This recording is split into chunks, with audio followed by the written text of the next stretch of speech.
Welcome to News and Views, the one-stop shop for everything happening in your community. Kicking things off in Andover this month, we are joined by City Council member Val Holthus, making her debut on News and Views. Val is here to give us some background on herself, as well as a brief discussion on the Open Space program. Also joining us from Andover is natural resource technician Kameron Kytonen. Kameron has some tips regarding the ash trees on your property and gives us an update on the emerald ash borer in Anoka County. Next up, we head to the city of Ramsey, and we hear from City Council member Jill Johns. Jill was kind enough to give us an update on a few projects that are happening in Ramsey, and also Nichole Wenberg joins us as well from Ramsey, and she will clue us in on some exciting summer events that are coming to Ramsey. Next up is the historic city of Anoka, where we are joined by City Council member Steve Schmidt to talk about the organized solid waste collection open house at Greenhaven Country Club. Our second guest from Anoka is Lisa LaCasse, and Lisa is here to provide some information regarding the Rum River boat slip rentals, the Anoka Aquatic Center, as well as some concerts in the park to look forward to this summer. Closing out the show, we head a few miles south to the city of Champlin, where is building official Jerry Hart. Jerry will explain exactly what he does for the city of Champlin and some of the day-to-day operations of the city's building official. All that and much more is coming up right now on News and Views.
Thank you for joining us today on News and Views. We are talking about Andover today, and I'm very pleased to have as my guest a new person to News and Views, and she's a brand new city council person in Andover, and I'd like to welcome Val Holthus. Thank you so much for being here, Val. We really appreciate it. Now, you're new as a city council member, but you're not new to City Hall. So before we get into your background with City Hall, tell us a little bit about yourself and what your job is. Okay, a little bit about myself. I was born and raised on a big dairy farm in southwestern Minnesota. And I came to the Twin Cities in the early 80s for college.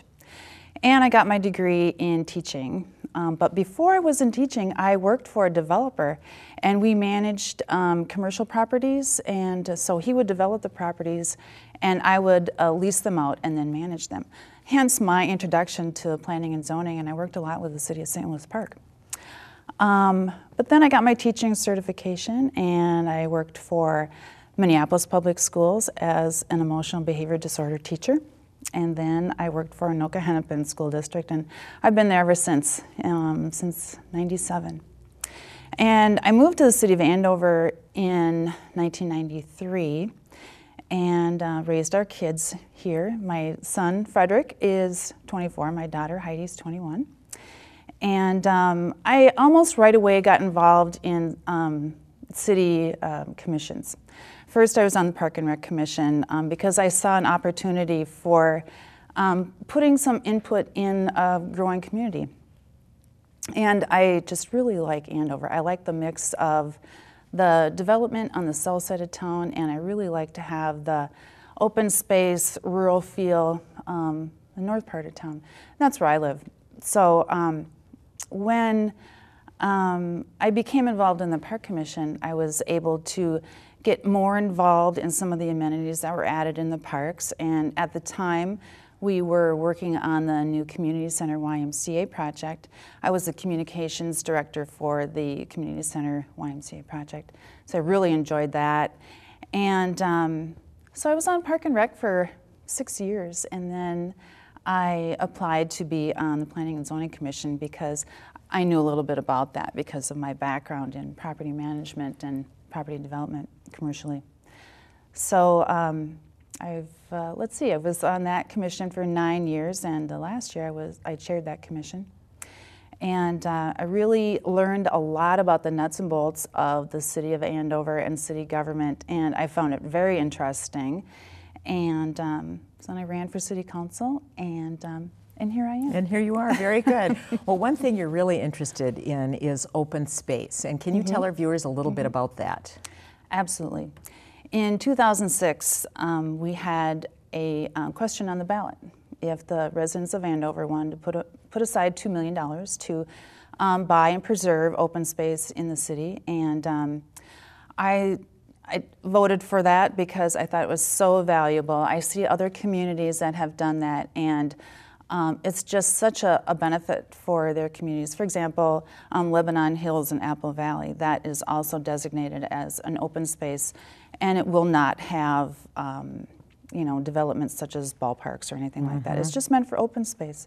For those people who enjoy bird watching and just being able to get away from the rat race of their daily lives and just get out in the woods. And it's, I think it was Benjamin Franklin that said it is so good for a person's constitution to get away from their daily concerns and just get into the outdoors where everything is wild and beautiful.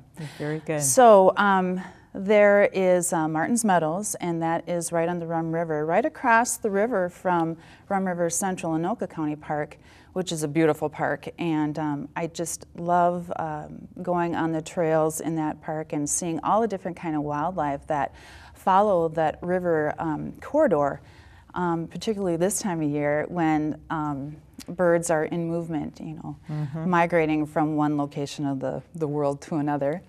And also Northwoods Preserve is nice too. It's completely different kind of biomes from up by the river. It's more of a oak savanna, more grassland. I was just there last night, and it was just beautiful, just getting out there and walking the trails. And I really like grass trails. It's I do a lot of trail running too. I'm a long distance runner, and I really like that kind of running where it's not on asphalt or cement. And very good. A beautiful thing, and I know that we're almost out of money to buy space, and I'm not sure exactly how, if it was another question on the ballot, if the voters would vote for that or not. I know that when I had been on the Open Space Commission for a year when they needed somebody to fill in, I just so enjoyed it. We were able to hike different parts of the city and consider whether or not a piece of property would be valuable to buy for open space. And I'm just so grateful I had that opportunity. But I'm not exactly sure if there are any parcels out there that meet the criteria that City Council has identified as being appropriate for open space. So we'll see. All right, well, very good. Well, thank you so much for being here today, Val. We really appreciate it. We work with the League of Women Voters on this topic too, so we'll have you back and we'll keep our viewers apprised. Okay. Thanks very much for being here. And now there is talk in Andover of a new community center, and Leslie put together this report. Let's take a look. The community center was built in 2004, 2005. It's a great building. It's got a lot going on. But with that, we need to look at possibly growing a little bit. So, probably a year ago or so, our advisory group, we literally just went to the whiteboard and just started writing down just ideas. And when we were done, we had 4 or 5 dozen different ideas of expansion,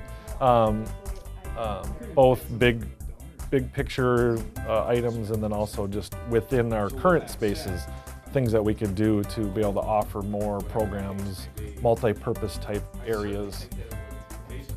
we're excited about the possibilities, and I can't stress enough how much we want to make sure that we get as much usage out of these spaces. Every sport has a high season and a low season, and we want to make sure these spaces are used to their capacity, year round. So we've heard anywhere like 2017 to 2019 there might be some opportunities there, but at this point it's a little bit early to tell when you might ever see a shovel in the ground or something. So.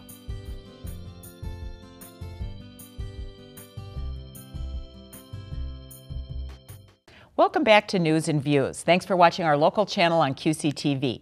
I'm Kameron Wenberg, and pleased to have as my guest Kameron Kytonen. And Kameron is the Natural Resources Technician for the City of Andover. Thank you, Kameron, for being with us here today. Glad to be here this morning. Very good. Now we're going to talk about EAB, which, according to my research, and you sent me some really good material, was first found in Detroit in 2002, and since then it's been found in Ohio, Pennsylvania, Wisconsin, parts of Canada, and now, unfortunately, in Anoka County. Yikes. So Kameron, I read in one local paper that you were surprised it took this long. Do you think it'll get to Andover soon this summer? Well, Catherine, I think it's already in Andover. I just think we haven't found it yet officially. A tree may take 3 to 5 years to die from emerald ash borer. In the first year or two, you may not even notice it in the tree. The tree may look completely healthy, and it tends to start at the top of the tree, work its way down. So unless you're way up in the top of the tree, you may not know it has it. And again, 3, 4, 5 years later, it may succumb to it. So, like I said, I think it's here. We just haven't found it. I hope I'm wrong. Yeah, but you're probably right. So if people have ash trees on their property, what should they look for? Various symptoms of emerald ash borer include S-shaped galleries underneath the bark of the tree. If you see cracking in the bark and then you pull the bark away and you see S-shaped galleries, that is a sign of emerald ash borer. The larvae go in that S-shaped fashion. D-shaped exit holes from the insect is another thing. They're definitely a D shape. So if you see that, it could likely is emerald ash borer. Also, dieback starting generally from the top, working its way down. The tree, again, just general dieback, dying branches. And then also epicormic sprouting, which is just kind of sucker sprouts that tend to occur at the base of the tree. So that's another sign. And finally, woodpecker damage. If you see, they're noticing a strong correlation between the presence of woodpeckers on ash trees and and emerald ash borer diagnosis. So if folks are noticing a lot of woodpeckers on their ash, that could definitely be a sign that emerald ash borer is there, because the woodpeckers are seeking out the different larvae and insects underneath the bark, and they tend to go after, again, if there's a lot of larvae, they'll visit them ash. Right. So can people prevent this, or can they do anything if they already has it? Is there any treatment for this? There are various chemical applications that can be applied, both by homeowners and by professionals. The homeowner application they can buy at various retail stores, and they can do, it's a soil drench where they mix a chemical with water, and they basically drench around the base of the tree, and the tree will suck up that chemical, and hopefully it'll protect that tree. Also, professionals can do a direct inject into a tree, which can last up to 2 to 3 years. So that's more expensive, and it has to be done by a professional, but you don't have to treat as often. Right. Now talk about firewood and why it's important that people, if they have firewood, they keep it in the city that it's from. That's very important, because we're the greatest, humans are the best at spreading disease, because we spread. When we transport firewood around, we will oftentimes start new infection centers. So it's important that to avoid that, people keep it within the city, the county, and even taking a step further within the city, so we don't, again, start new centers of the disease. Right. Naturally, emerald ash borer spreads slowly on its own. It only flies about a half mile. So naturally, it won't move very fast. But again, if we transport it, say, 5-10 miles away outside the county, we can start a new center. Right. What's a good alternative to an ash tree? If somebody's had them in the past and they grew up with them and they liked it, what would be another tree that would be good? That, I could rattle off probably at least a half dozen trees that would do well. And it primarily depends on the soil conditions, the amount of sunlight available, You know, some species are more shade tolerant than others.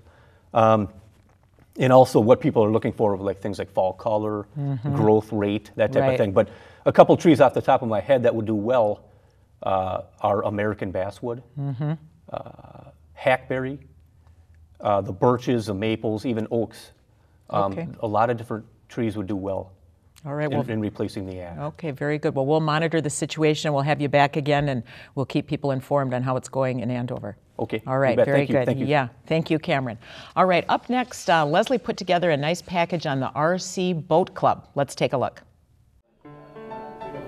No, it's a fun pastime. I heard rumors that there was a boat club in Andover starting up, and they're around this area somewhere. So I basically just started searching online, and I found them, and then I met them out at the pond, and been going ever since. Well, I've got the speedboats, but I also have scaled boats. I've got a couple of sailboats and stuff like that. I probably have close to 20 different boats. I'm not counting some of the kits that haven't even been started yet. At least my wife knows where I'm at. I'm working on my boats. That's nice. A lot of friendly people, you know, real helpful, and yeah, it's fun to come out. You know, just I can, being that I live so close to the pond, whatever, I can go at any time I want and just put my boat out there and just sail away and have fun. And meet the guys out here. We had our schedule and meet the guys out here and sail with them, talk and socialize. Let the community come out. We let the community. Kids, whatever, we let them sail their boats, do whatever, take control of them. Kids love that. Come on out to the pond, whatever, look us up on Facebook and get our schedule. We're out there, and we let the public run our boats if they want to and try them out, get their hand at it. And come on, we're out here all summer.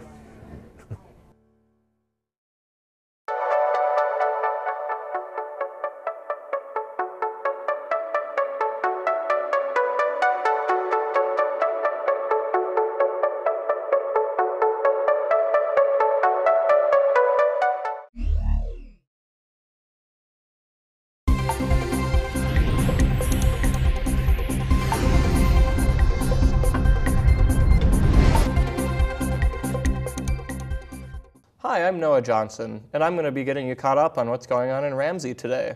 My first guest is Ramsey City Council member Jill Johns. Jill, thanks for joining me. Well, thanks for having me, Noah. Appreciate It's nice to have you back. It seems like just yesterday that you were on here. Well, yeah, time flies. Time does fly. So let's jump right into it. A big project that we talk about a lot, but it's really important, is the Armstrong Interchange project. Could you just give us an update on where that project is? Oh, happy to. Without going into all the nitty-gritty, because I know you've talked about it at length, but Armstrong Interchange is finally going to break ground. It's going to start in May. They plan to have all of the construction done within the year, hopefully finishing up in November, with maybe just a couple of little landscaping things or whatever that might carry over into next spring. But the impact to the city of Ramsey is that they're going to have to close that intersection of Armstrong Boulevard and 10. And when they're building the bridge and the overpass, it'll mean detours for everybody in the city. So I think that's the big thing that people are going to see coming up here in the next month or so and over the summer. So they'll be detouring up to Ramsey Boulevard and Lama Street to go to the south, so whichever direction. The other thing to note is that all of our businesses will be open during this time. It shouldn't impact them because Sunwood Drive will be open as well. So, yeah, but exciting things coming on. Finally, we're going to get that safety and mobility issue resolved. Yeah, I think people will be willing to sacrifice a little bit of road construction for that finished product. Yeah, and they're going to do it in a year, so that's the nice thing too, great. not 2 years. So. Another positive for, I think, everybody around the city. And we're Minnesotans, we can handle road construction. It's nothing new exactly. this time of year. So another big project is the redevelopment of the Ramsey Fire Station number 2. Yes. For those who don't quite know what's going on with that project, could you just jog their memories? Yeah, what's happening there is we're actually constructing a replacement fire station. Okay. The one that used to be the municipal center, that land is being redeveloped. Sure. And so they're in the process now. We just awarded a contract to a company called Brennan Construction out of Mankato. Okay. And they're going to be starting construction on a new fire station in this summer sometime. I think it's going to take place spring or summer. It's going to start, and it's going to be about an 11-month process. Okay. The new location is just a couple of blocks away from the old municipal center, and they have to time it because you can't just get rid of the old one and until the new one is constructed. So it's kind of a whole orchestration, nice little dance of making sure that one comes offline as the other one comes on. And then it also had to do with timing of some financial concerns. Sure. We wanted to make sure that the fire station number 1 was paid before we started on fire station number 2 payments, so that they sort of dovetail. And the benefits of this new facility, it will have an extra bay. There'll be 3 bays for extra equipment, fire hose tower, which is how they drain the hoses and those kinds of things, which will extend the life of the equipment. And then something that we're really happy about is that there'll be parking available for both a ambulance as well as a squad car. So that's just kind of an added safety enhancement for the east side of the city to have those available. So Sure. Looking forward to those. And that'll be happening this year as well. So lots of construction, lots of good projects coming online. And do they have an estimated date that they would like to have it done by? They just said it was going to be an 11-month period, and it's going to start this summer sometime. So I'm not sure exactly. We just awarded the contract, so I think there's some details that'll have to be figured out. But we're looking at 11 months from start to finish. Great. Well, that's a great thing. And another thing that just started is a consulting program called Open to Business. Yep. What's that all about? Oh, that's kind of exciting. It's really a county-led program, but they're kind of getting it down to the grassroots, and it's a consulting service that's being offered to small and new or emerging type businesses, just to offer a variety of management's financial consultation, helping them with business plan or market analysis, real estate analysis, those kinds of things that maybe a small company just starting up, doesn't have access to. So this is a service that they can contact and use these experts to sort of help them get off the ground. And then in addition to that, there is some mechanisms for getting small business loans or those kinds of things. I think up to $25,000 or whatever. So great program, just as we're kind of kicking off getting a new business park, and the core is really starting to expand, to see a program like this, offering opportunities to people, I think is a wonderful thing. So there is more information. I actually have it written down here.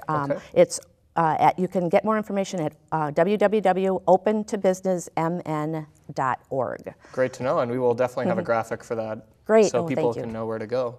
So great things are happening in Ramsey right now. Thanks for the update, and thanks again for coming in. It was nice to see you.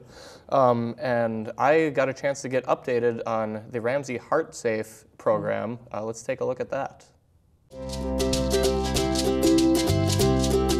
I believe last time we talked, I had just started the program. I had my first training session which was, I think, about 20 people. Since then, we're approaching 300 people trained. I've also located over 40 AEDs in Ramsey alone. We've raised a lot of awareness, and we actually had some input to some changes in the area to increase that awareness. It's growing great. Tim has really done a great job. He's been working on it for maybe about a year now, I don't remember. And then most recently, is Tim being a survivor. Most recently, Bill had his event, and now he's a survivor, and they live right down the road from each other. So I really expect this thing to jump for Ramsey high here in the next couple of weeks or months. Tim's hard work and dedication has already paid off and helped save lives. Yeah, at Coon Rapids Ice Arena, a man went into cardiac arrest while playing hockey in a pickup game. And the things that we teach were applied by people that we train.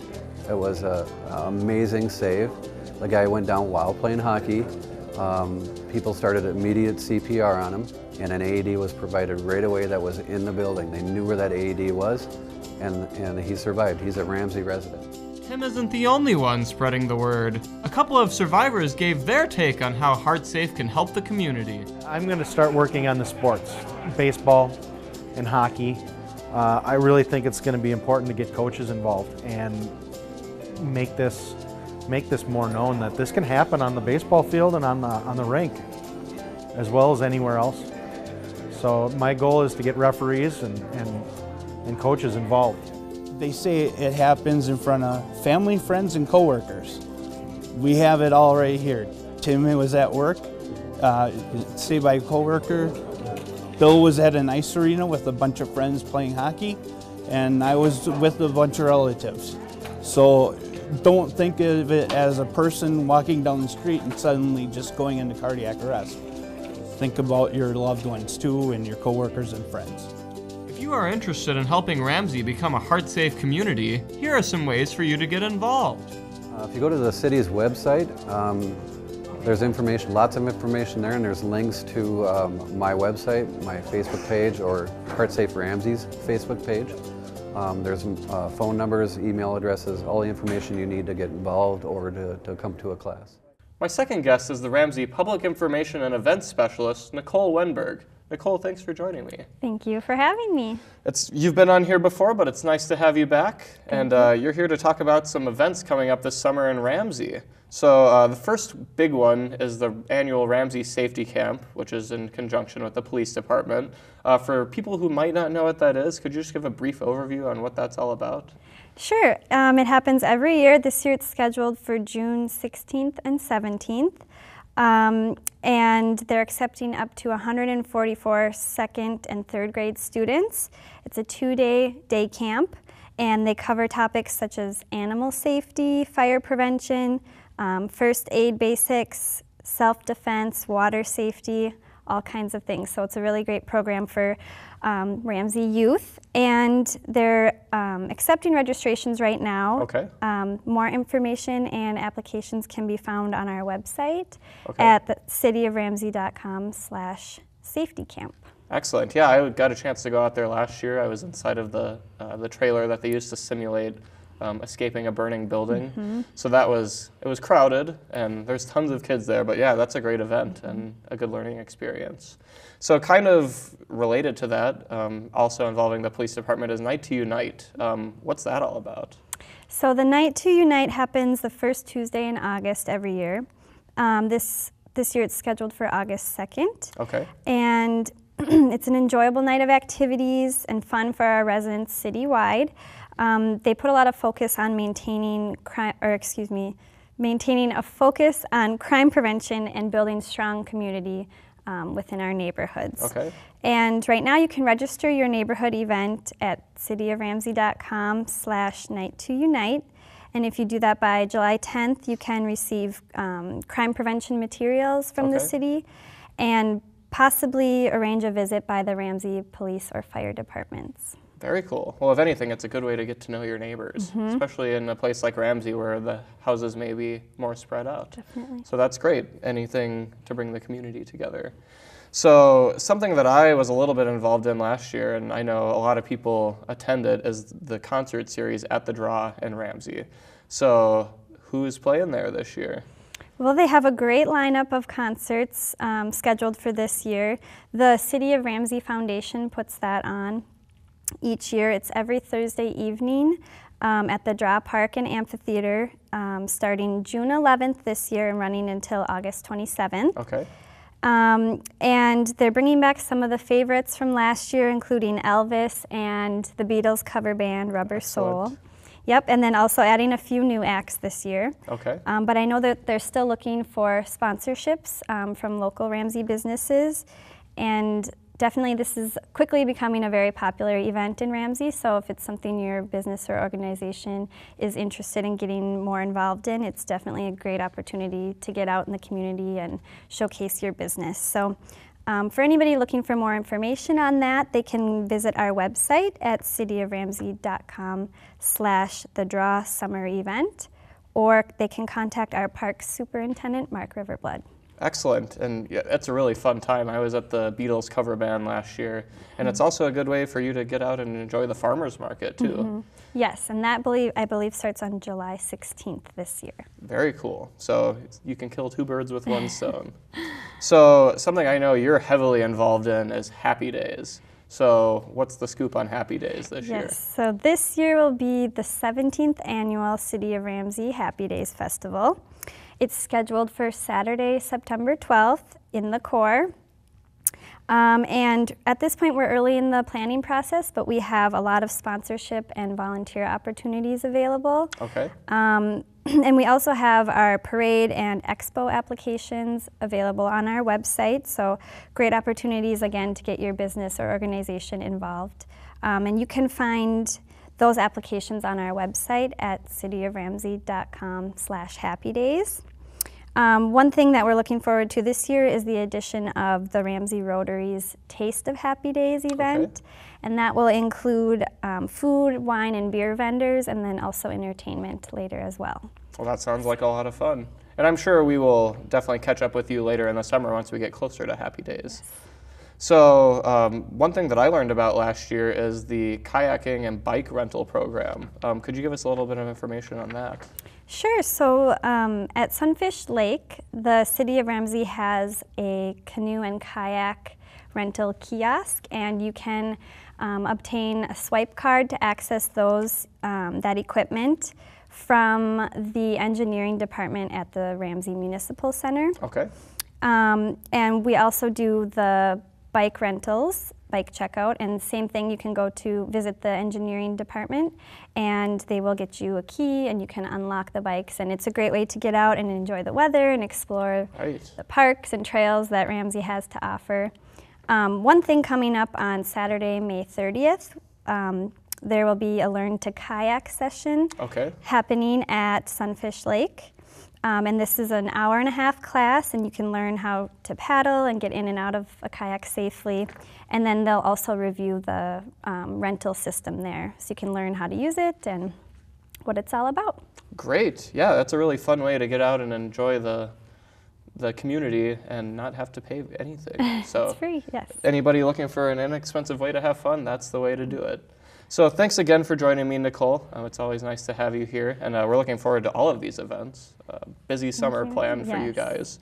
So I got a chance to sit down with Kurt Ulrich, the city administrator for Ramsey, and talk to him about the recent citizen survey that they conducted. Citizen survey has been in discussion for a number of years.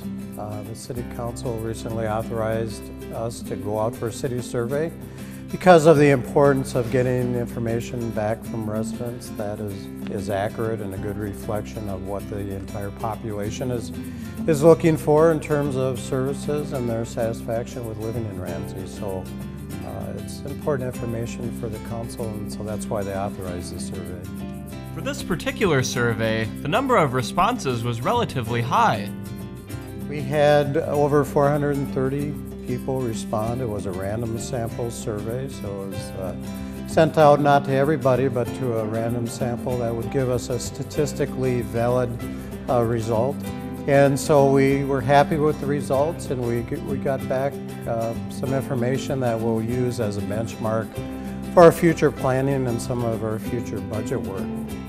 Actually showed that over 80% of residents were generally satisfied with the City of Ramsey. They're happy with the services. They rated us good to excellent over 80% of the time in the services and types of things that the city provides as a community.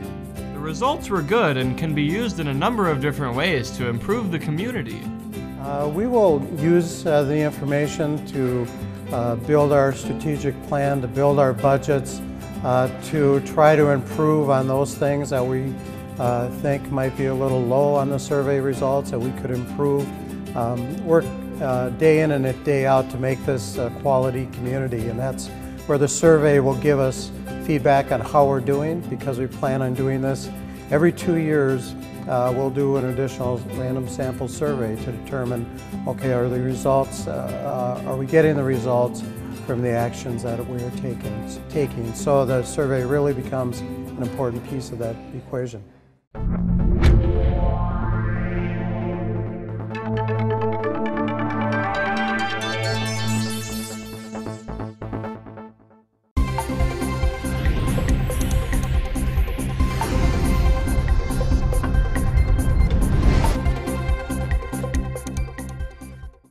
Hi, and thanks for joining us for the Anoka portion of News and Views. I'll be your host, Matt Overstreet.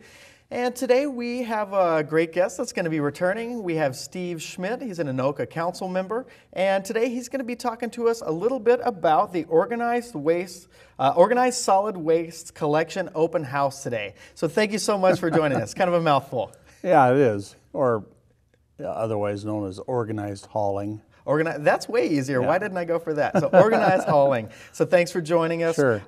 So can you give us a little overview about the event? Well, the essence of it is purely informational. There will not be an opportunity for people to debate the merits. You know, that's not where we're at in the whole process. The process is quite long, and maybe I'll stray from your question a little, because this is the informational predecessor that the city has had. We had a big letter in City View, which is our newspaper. We had information in all of our utility bills. And we want the public to fully understand what organized hauling is.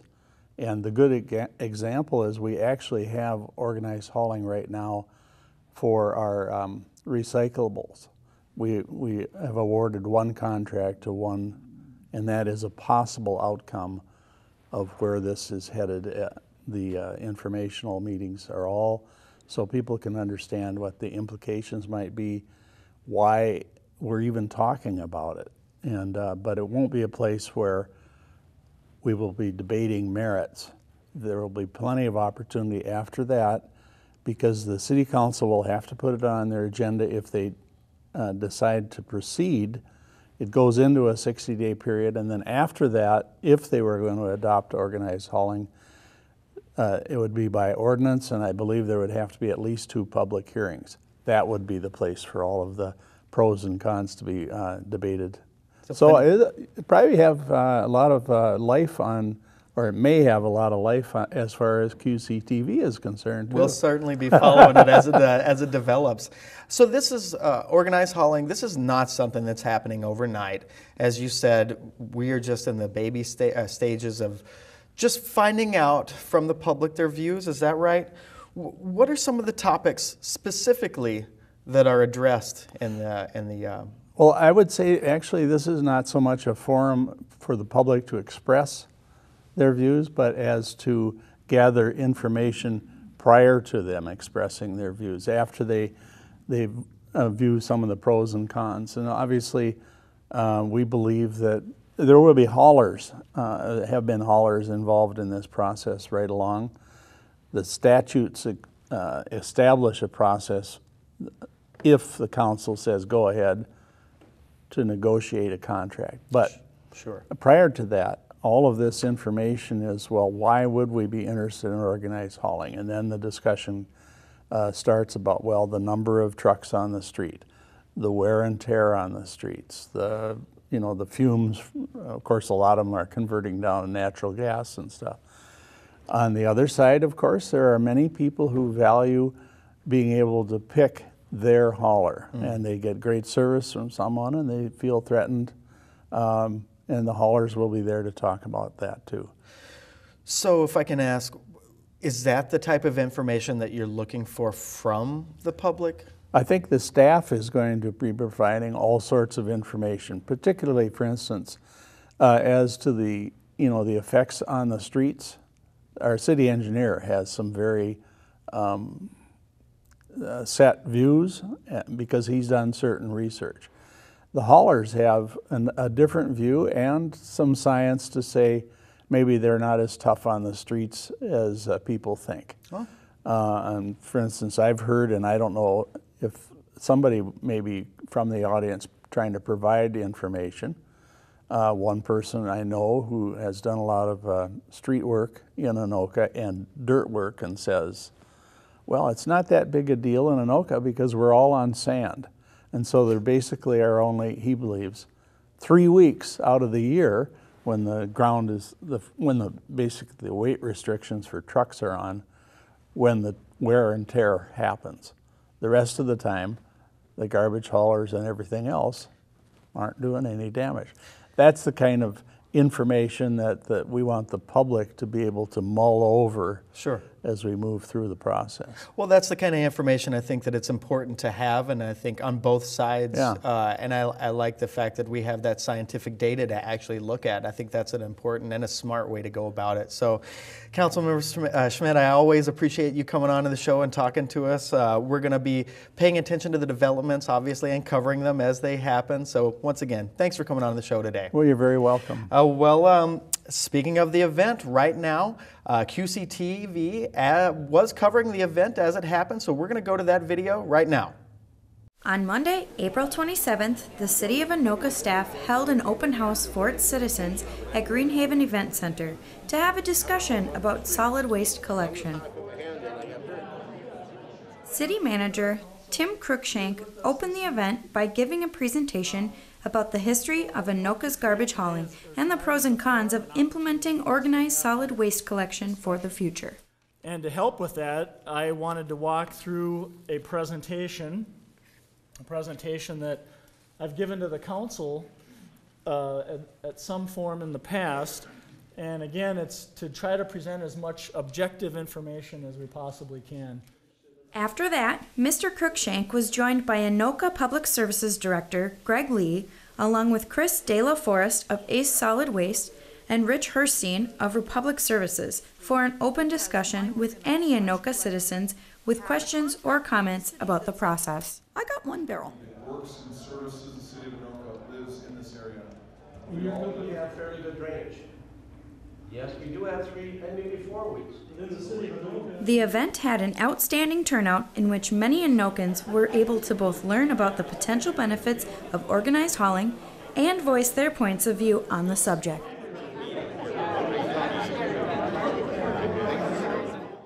And we're back to the Anoka portion of News and Views. It's great to see local government paying attention to the citizens and the citizens really getting together with the local government to really plan out what's best for the future. So joining us next, my guest here is the Anoka Recreation Supervisor, Lisa LaCasse, and she's going to be talking to us about some fun outdoor events coming up in Anoka this summer. So thank you for joining us today. Thank you for having me. So can you talk to us a little bit about what events we can look forward to? Well, the City of Anoka hosts a lot of different events throughout the summer with collaborations with other nonprofit organizations and groups. So one of which is Riverfest in July. We have the car shows every Saturday starting May 16th all summer long, and those are a really great opportunity for the people to get out and see some cool classic cars on a Saturday afternoon and enjoy Main Street and downtown Anoka and stroll along the river. In addition to that, there's always activities going on in the parks if people are just trying to get out to see and interact with nature along in our rivers. In the parks, and like Mississippi River Community Park gets you right down close to the water. We've got parks that are available for rental all summer long. So if people are having their own activities, they can do that in conjunction with the City of Anoka at our facilities as well. The other thing, of course, we have the Aquatic Center. We have concerts in the parks, and we also have a senior center that provides activities specifically to the senior population. And one of those is not necessarily an outdoor activity, but one of the things that they're bringing to the public this year is a Mighty Mississippi kind of a river tour talk on Tuesday, June 30th that people can attend at, and they're actually holding that at Greenhaven Golf Course. And of course, you can't forget the golf course here in Anoka either. So, can't forget the golf course. Yeah, there's a lot of things that people can do. We collaborate with Anoka Community Ed through District 11 for adult activities, recreation and sports and things like that for people too as well. And then of course there's the Youth Athletic Association that provides all the competitive athletics and uses our facilities throughout the city. It almost sounds like so much. How do you fit it into one season? It's a lot. We do a lot. We do a lot year round, but luckily we collaborate with some really great agencies, and it's, we often provide facilities and other people provide kind of the background, the work and organization, and pull those pieces together. So it's very much a team activity with these organizations. Sure. Now, one of the things that you mentioned was some of the summer concerts that are going to be coming up, and that's something that I've always enjoyed, even before I lived in the area. So can you talk to us a little bit about some of the concert lineup? Sure. We offer our concerts in the parks at George Green. We have a band shell in that park that was built several years ago, and so it just provides this really great oak big mature oak trees, kind of a serene type of environment to sit and listen to a concert. Those concerts are free to the public. They're Friday or Sunday nights at 7 p.m. We are going to have one concert at Riverfront Park, which is just north of the City Hall along the Rum River, just above the dam, to kind of spotlight that park as well this year. So Nice. We've got some great entertainment. Some people are bringing in a lot of new acts. One of the things I try to do when we plan the concert series is not to repeat too many groups from year to year, and you want to bring in local artists as well as artists from the Twin Cities. So we do have a variety of talent in it, and a variety of like solo artists versus groups and bands and that sort of thing. So I think there's something for everybody in our concert series. That's absolutely great.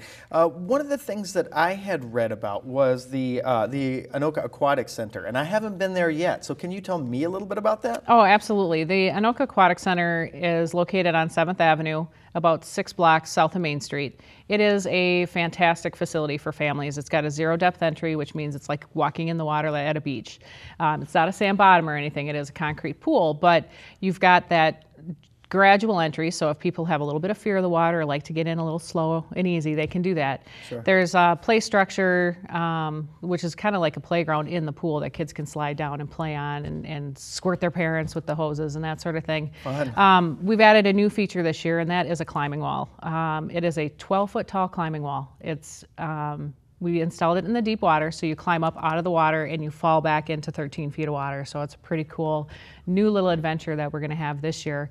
And as far as I know, we're the only pool in the area that's got one that tall. So we're pretty excited to highlight that this year. And then we also have the water slide and the 1-meter diving board and an adventure walk, which is like cargo nets and floating pads and stuff like that. So there's really something for all ages.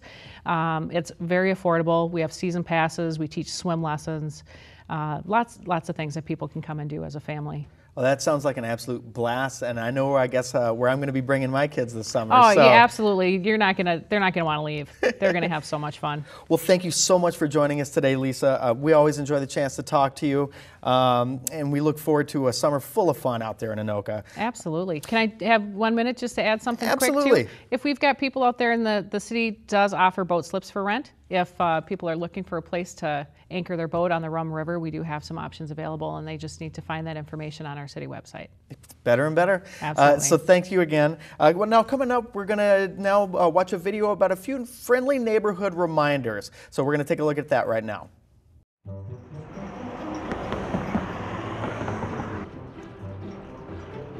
The city of Anoka certainly has a lot of great things to offer.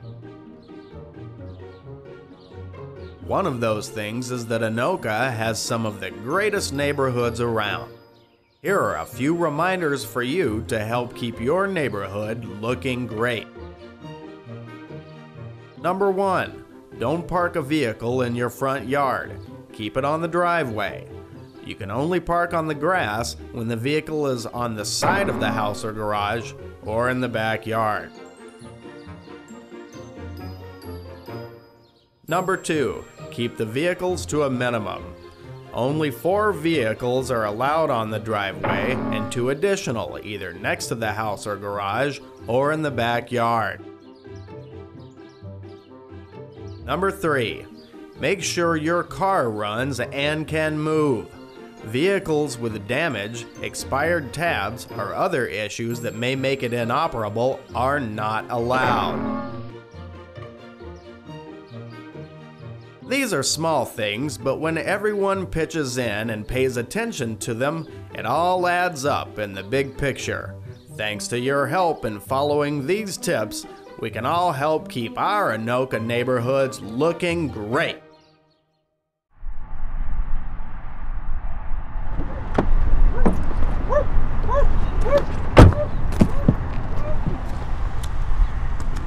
It's all right, buddy. I'll be right back.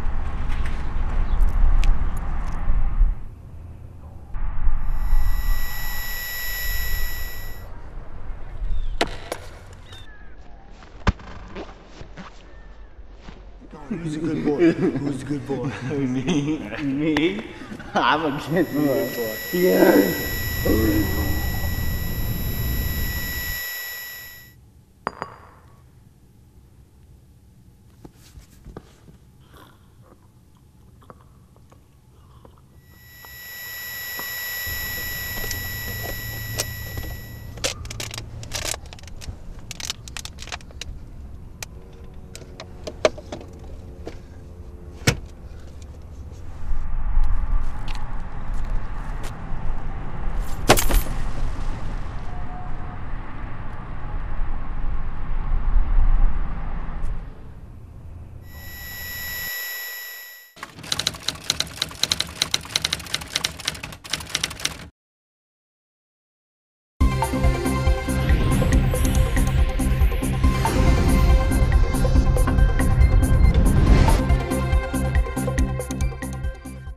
Welcome to the Champlin segment of News and Views. Returning once again, I am your host, Corey Lang, and we have our first guest today, and that is building official Jerry Hart. How you doing, Jerry? I'm doing well, thank you. So I've been bugging you for a little bit. Yes. And you finally came, so thank you. My pleasure. Well, we're happy to have you here, Jerry. Thank you. So you are the building official for Champlin. Just briefly, can you give us a little background on yourself and how long you've been with the city of Champlin? I actually attended Dunwoody Institute for Architectural Drafting and Estimating, which led me to a part-time opening here at the city of Champlin back in 1983. Okay.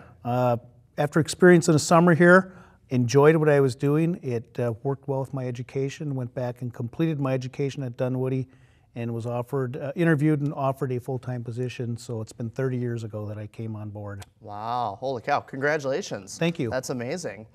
So as a building official, can you just give us a little rundown of what you do and what are some of the big projects coming up for 2015? Our primary function is to review plans and perform inspections to ensure safety of occupants and structures, houses, decks, commercial buildings, and those types of things. Okay. So before you came in, you mentioned something about Applewood Point. Can you talk a little bit about what's going on with that? Again, I've been here for 30 years. This is probably the biggest project that we've had since I've come on board because it takes so many different aspects of the code and brings them into play. Okay. It's going to be a 70-unit senior co-op facility located on the river off of Dayton Road. Oh, wow. Holy cow, that's incredible. Yes. So is there a timeline for that project? Or? They will be, the work started, prep work has started. Footings are anticipated to start a week on April 27th. April 27th. Week from today. Wow, okay. And the project will last probably a year. Okay. Maybe close to a year before it's ready for occupants. Wow. Any examples of anything smaller going on that you do on like a day-to-day basis, or is that just a primary example of a large scale? That's a large scale. The small scales are decks and things. Right now we're just hitting our busy time of the season. Folks have been cooped up all winter and looking to get outside and make some improvements to their property. They've given it thought all winter and probably done their research and are ready to hit the ground running. Sure. So would you say summer is kind of the busy point of the year? Yes. Okay. Some other potential projects coming down. We have a townhouse project on Hayden Lake Road coming into play. Okay. That'll be interesting. We've got a subdivision that's being considered of 109 single-family homes off of French Lake Road. Okay. Normal jobs during the summer, finished basements, decks, home improvement projects. Sure, sure. Anything else you'd like to discuss before we wrap up here? Is that kind of Applewood Point is the big thing for 2015 so far at least? That'll be a big one, and it's only because, again, it brings so many different aspects of the code that we normally wouldn't get involved with. Sure, It's sure. kind of a unique project. Normally you see a 4-story, this is 4.5 stories, so that's what brings the uniqueness to it. Wow. It's going to have a great view of the river. Okay. And it'll be a huge asset for the community. Cool. Well, that's what we wanted to hear, Jerry. We just kind of wanted to get a little background on yourself and kind of what you do for the city, and we're thankful for having you here today. Thank you. Excellent. Thanks for coming, Jerry. Now we're going to take a quick peek at a recent community event. It was actually the Earth Day cleanup event. So we're going to take a look at a quick video right now.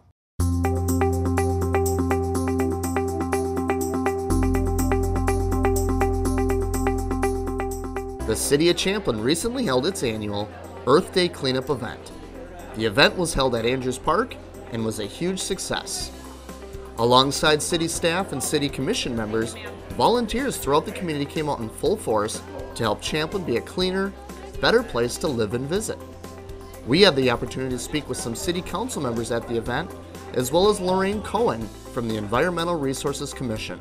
Hi, good afternoon, everybody. My name is Bruce Miller. I'm the council member in Champlin here for Ward 3, and I'm with Ryan Crossick. I'm the council member in Ward 1.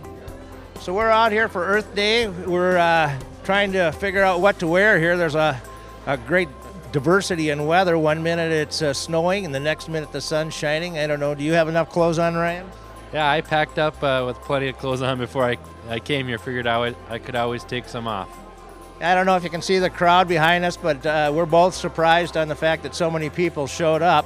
And it's a good turnout. It's a good event to help clean up our city. It's really nice to see all the volunteers out here. I don't know, do you have anything else you want to add, Ryan? Yeah, I'd just like to say that there is a lot of Champlin pride here today, and a lot of people coming out to clean up our city, and it's great that people take part in what we do here. So thank you on behalf of all of the staff at Champlin and the City Council and the Mayor, who's going to be here any minute. And have a great day. Thank you. Thank you. Hi, my name is Lorraine Cohen, and I'm the chair of the Champlin Environmental Resource Commission. And today we're celebrating Earth Day by going along the waterways and the streams and picking up trash along the way, because water quality is important, and the trash and the things that get blown around or get deposited on our banks need to come off so that our waters stay clean. We've been doing this for about quite a few years now, and we just invite residents of Champlin to come along with us. We have the biggest turnout I've seen in a few years, even though the weather isn't always cooperating with us today. We have people out there right now cleaning up our parks and our ponds and our streams, and we invite you to come next year and join us.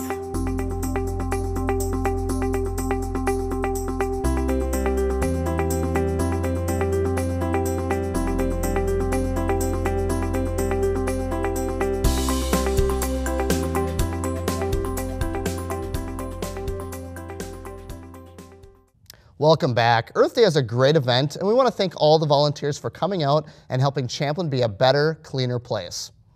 I had an opportunity to speak with Charlie Lane from the Parks and Recreation Department. If you're driving down 169, you may have noticed they just moved the iconic tank that was sitting in the Legion/Willie McCoy's parking lot. Well, now they have officially moved it to Veterans Memorial Park. So I had an opportunity to speak with Charlie. Let's take a look at that right now.